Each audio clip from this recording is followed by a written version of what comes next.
Welcome to another episode of Cyber Secrets.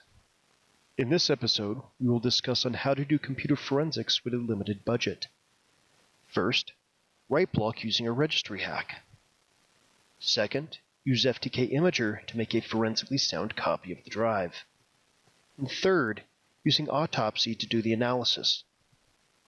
When doing any sort of computer forensics, it's always important to use a write blocker.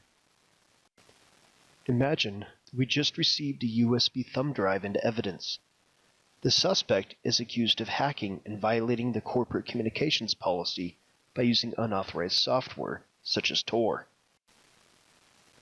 Before we plug in the thumb drive, we first want to add a new key into the Windows registry. This key will tell Windows not to write to USB storage devices that are then plugged in. We do this by going into regedit, and then adding a new key under HKey local machine /system /current control set /control. And the new key is going to be called storage device policies.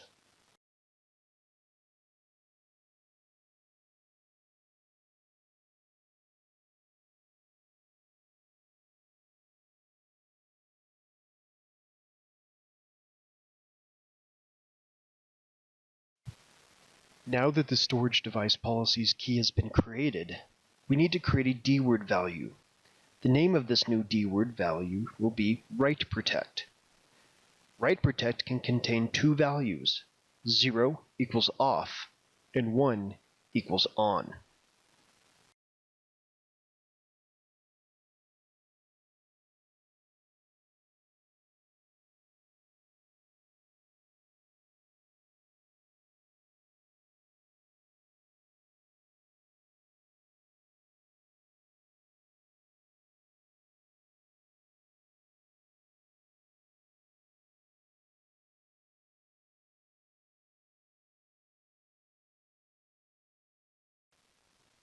To make a quick method for turning the write block on and off, we'll export the key and save them to the desktop.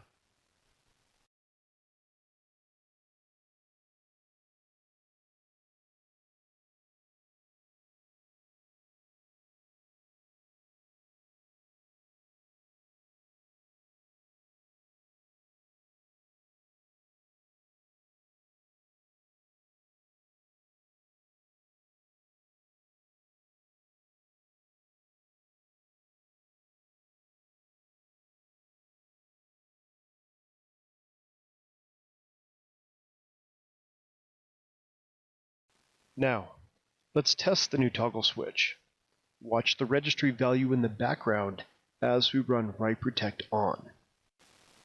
Once this is done, Windows is effectively turned off writing to USB storage devices, or now is blocking the writes to them, effectively acting as a write blocker.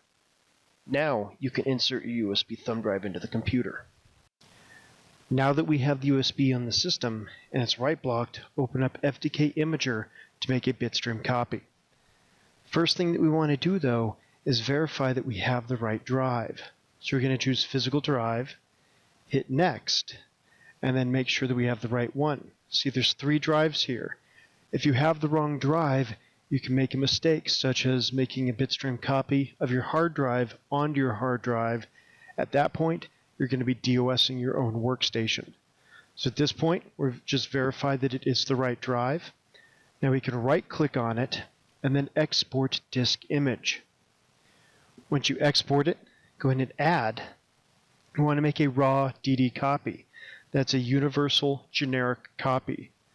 Here's where you need to document. You document everything. So we're just going to have a generic case number, evidence item number, a unique description, and then after that, put the examiner name. But you want to get in the habit, whenever doing computer forensics, document everything. Go and hit next, and we're going to choose the desktop so we know exactly where it's at. You want to be as anal retentive as possible when you're doing this and put everything into its own subfolder, but because we're just doing it as a demo, we're going to put it onto the desktop to make sure we can find it later. Just call it Forensics Recovery. And on the image size, I like to choose 0 because this makes it towards no longer a split image. I'm going to hit finish, and then at this point, sometimes I do like to create a directory listing so I can look later at all the files that were copied. But at this point, just go in at next and then start the imaging. The imaging takes a long time, so we're going to fast forward through this. Even though it's a 2 gig thumb drive, it still took several minutes. Now it's verifying.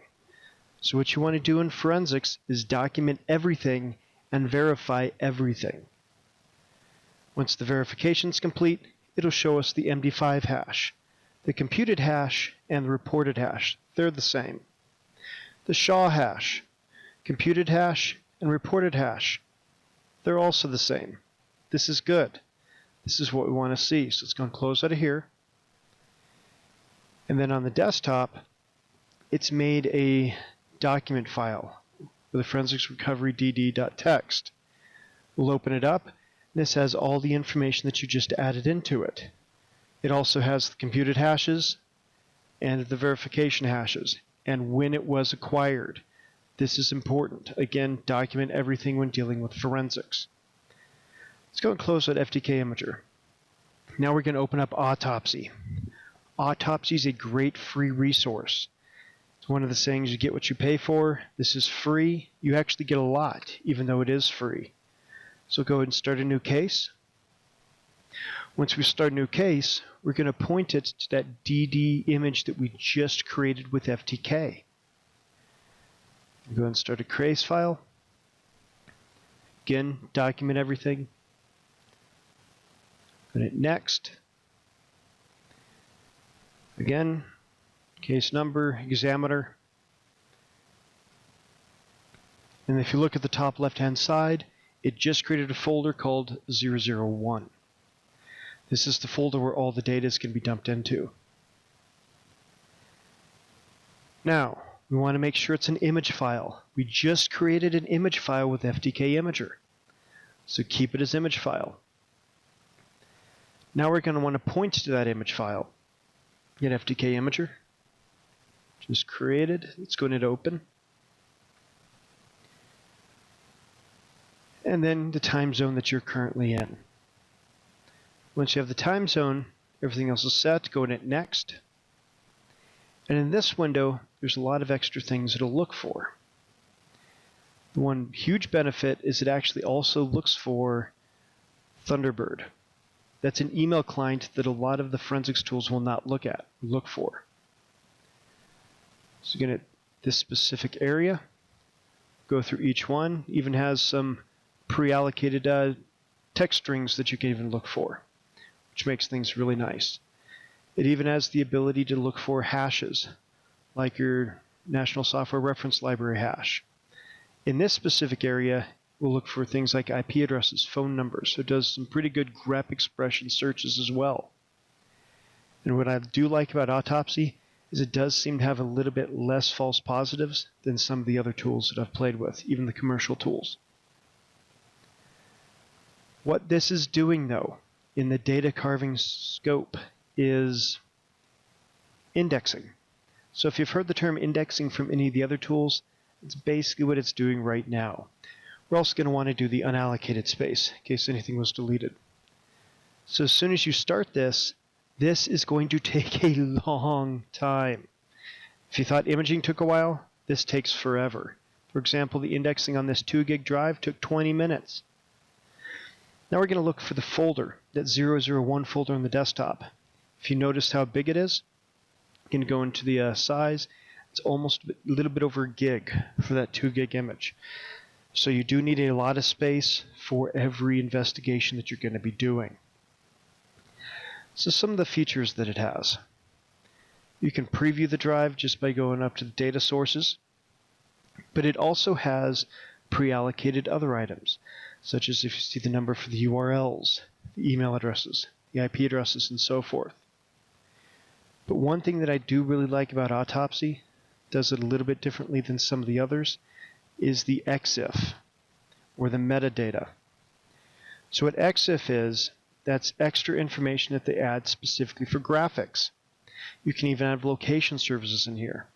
So take a pick on some of these items. For example, this one right here was a Nikon, took it.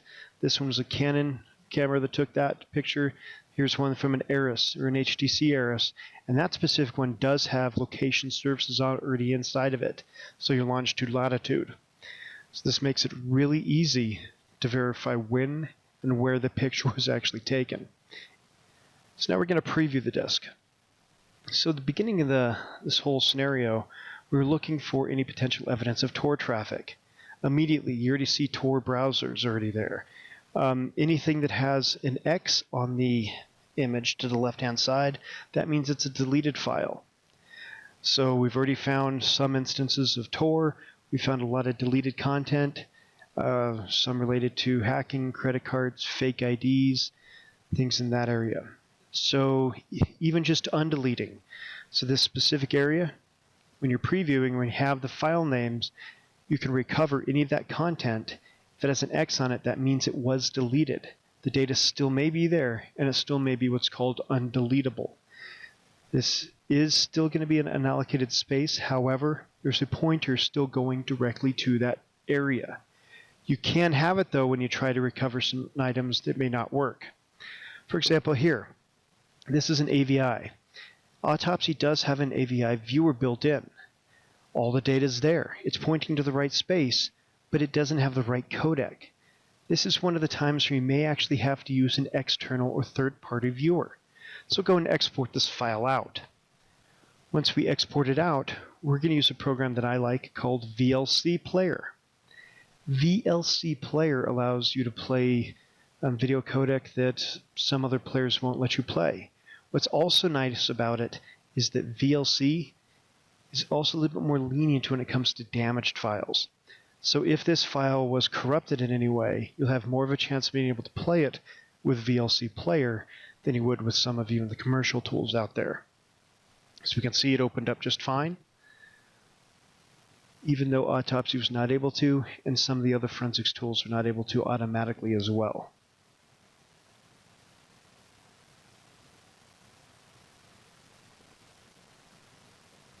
So we'll go ahead and close out of here. Go back into Autopsy.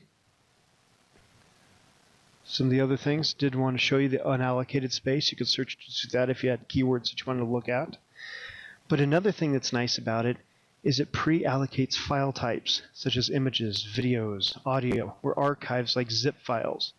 So if we just went into that video section, it has that video that we just opened, along with some flash players. It even has a really good keyword search. The keyword search is very fast, but only because it's already pre-indexed. This is how FTK used to work. It would index first, then allow you to do the searching. Some of the other tools do not work that way and have it to where you can preview quickly or fast, but then you have to search, and it takes a really long time to search. So we just typed in Tor, and as you can see, there's a lot of hits.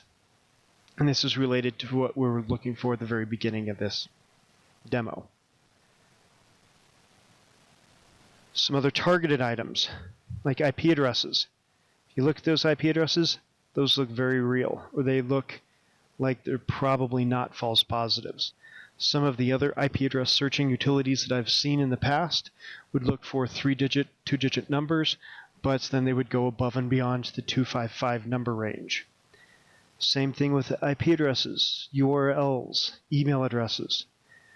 But if you look closely, especially with the email addresses, most of them are legitimate email addresses. But when you look at the URLs, it even has .onion addresses. A .onion address is only found on the Tor browser network, or the Tor network, through onion routing. So this goes, again, back to what we're looking for at the beginning, any evidence of Tor traffic.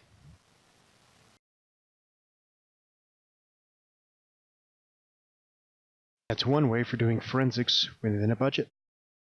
If you'd like to learn more about advanced information security, InfoSec Institute is a great resource at infosecinstitute.com.